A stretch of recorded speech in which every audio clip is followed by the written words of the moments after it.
What can we do but die to live? Live to obsess over a few good things, and then live to die. Such is the fate of a mortal being. A mortal being seeks comfort in an ambition, becoming a desperate animal when the cause of the being is deprived or lost. Humans have a mortal past, such as history. The mind has a history. What could deprive a being most than the loss of one's mind, or the desire to exist no more? The human mind is a powerful phenomenon weakened by physical condition.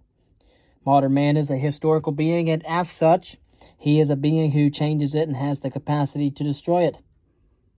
As the study of man's past before he became a historical being is the field of archaeology, just as much man is a psychological being, and as such he is a being able to change his mind and has the capacity to destroy himself. Life then, life now, and life later. Life today is different than it was 150 years ago. We cannot begin to think what humans do or will become in all of history. The prehistoric and ancient human could not have predicted the world in which we human beings live in today's time.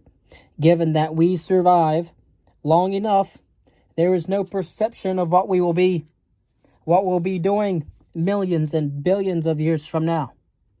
Some postulations of a general nature include the careful alteration of the planetary surface in order to produce the maximum amount of space for the survival of the human species, including the colonization of the ocean with cities and space, with cities on other planets in our solar system.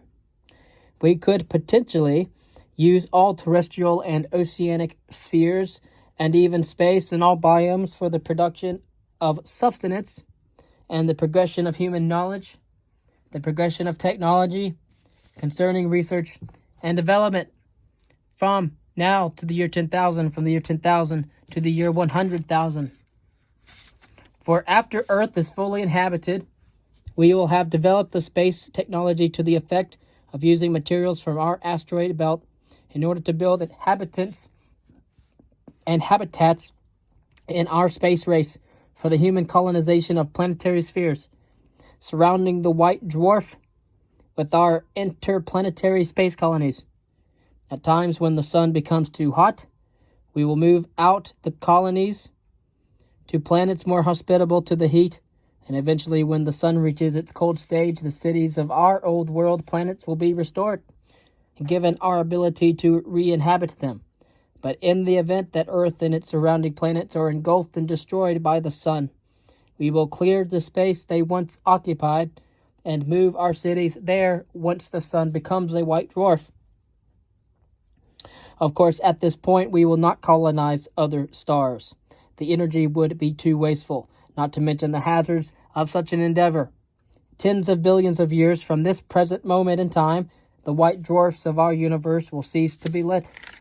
And so, the reason why we would not colonize other star systems would be that if we used all of the energy of the sun for our space colonies, it could reasonably support life for each human being, which is around an estimated 20 kilowatts. And the light energy from the sun could support 10 to the 22nd power of people. And in our times, we are increasing our population size to 10 to the 10th. And we could support 20 to the 10 to the 10th, or 20 times 10 to the 10th. But that would be enough power and energy to support 1 trillion Earths. Given that the human population would be 10 billion, that would be 1 trillion Earths. Capturing 100% of the energy of the sun is doable, but not necessary, nor is it smart, for we could use this energy for more pertinent purposes. The motive for not doing so is in regard to being careful stewards of our materials, the elimination of resource wasting. And perhaps this would be in the year 2776. And we would be part of the planets of a solar federational republic. But we have to work towards a one world federational